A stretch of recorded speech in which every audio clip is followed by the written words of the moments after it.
Good morning. This episode of Outside Every Day with SOREEL is brought to you by Jackson Soil and Water Conservation District, helping you get outside every day. My name is Clint Nichols. I'm with Jackson Soil and Water Conservation District, and today I'm going to be talking about streamside forests and their importance. We also call these areas riparian areas, and a riparian area is that vegetation that grows right along a stream. So this is an activity that you can do in your neighborhood, or maybe even in your backyard if you have a stream that flows through your backyard. There are streams that flow through every community here in the Rogue Valley, and many of them we don't even realize. When we think of rivers and streams, we tend to think of things like the Rogue River, or maybe we think of Bear Creek, but there are a number of very small streams that flow through our communities and are very important for a number of different reasons. There are some of these streams people play in. A lot of these streams are fish bearing, and so fish like salmon and steelhead will swim up these streams to spawn and to raise their young. So making sure that we understand how to keep those areas healthy is very important. So our first location is Wagner Creek Park in Talent. This is right off of Rapp Road. This is a park that you could walk to if you live in the city of Talent. This stream is Wagner Creek. This is a very important fish-bearing stream. Salmon use this stream to spawn in. This is also a park, so kids can actually come and play in this stream here. As you can see, looks like kids have been making little log jams in here, which is pretty cool. So I want you to think a little bit about a hot summer day, and you're out maybe playing out on the soccer field or something like that. And then you go and you stand underneath a tree. So when you're out on that field, it's going to be really, really hot. But then you go underneath that tree, and the temperature is way lower. It's way cooler under that tree. So just like you, that stream feels that same difference. So as you can see, we have lots of really tall trees here, and those trees go way back away from the stream. So all of those trees shade this stream. And keep the water from receiving all of that solar energy and heating up. And the reason why that's important is because warm water holds less oxygen than cold water. And as we all know, living things still need to breathe, even fish. And so if you have water that is very low in oxygen, then aquatic animals like fish won't be able to breathe in that water. And so really warm streams won't be able to support fish life. So keeping an important stream like this cold and clear is very important to maintaining it as a good salmon spawning stream. So there's three major components that I look for when I am looking for healthy riparian areas. First of all, as I pointed out, a good canopy, lots of tall trees that filter out and block a good majority of the sunlight that's coming down through the canopy. The next thing that I look for is a good secondary or understory. And so there's a few smaller trees here that are growing up, and they will replace the trees that are big and tall right now. And then the third thing that I like to look for is a good herbaceous layer, and that's these grasses and these flowers that you see right along the bank. And that helps hold the soil in place to keep soil from eroding off the banks and washing into the stream.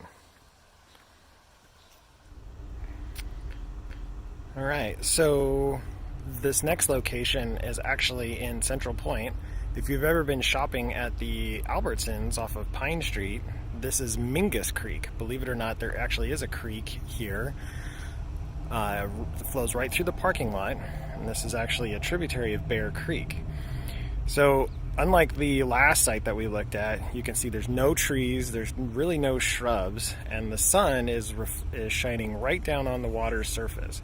And so kind of like what we talked about before, you can imagine what the temperature of the water is going to be like, and as the temperature increases, then the amount of oxygen that stream can hold is going to go down, and as it goes down, then it's going to be impossible for aquatic organisms to live in this section of the stream.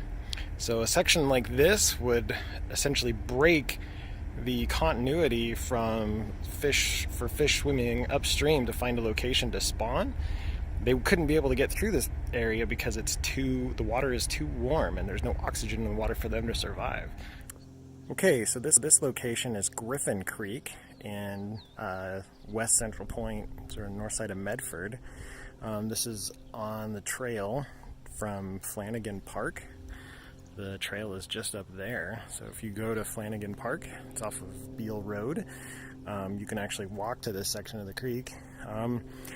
So the thing I want to point out here, just like in the last location, you can see there's no trees, or very few trees. There's some trees in the background, but this section right here doesn't have any trees, and you can see the sunlight again can hit that water, raising the temperature of the water, decreasing the amount of oxygen that the water can hold for fish and other aquatic organisms.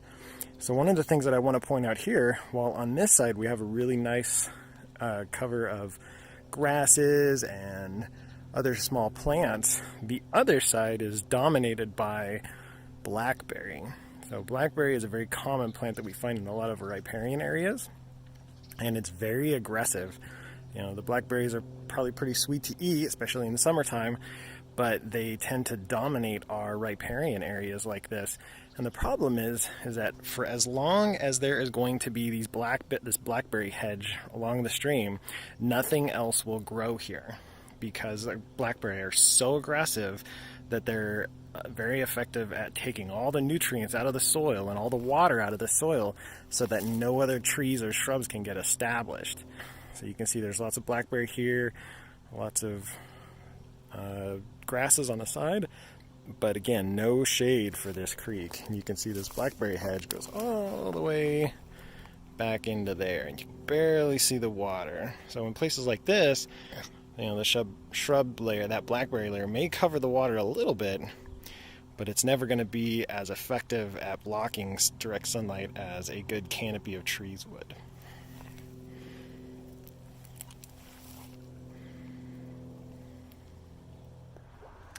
That's it for today. Thanks for joining me today to learn about riparian areas. I hope you found it interesting. Tune in tomorrow for Outside Every Day, where you'll be learning a little bit about tracking, so that should be fun.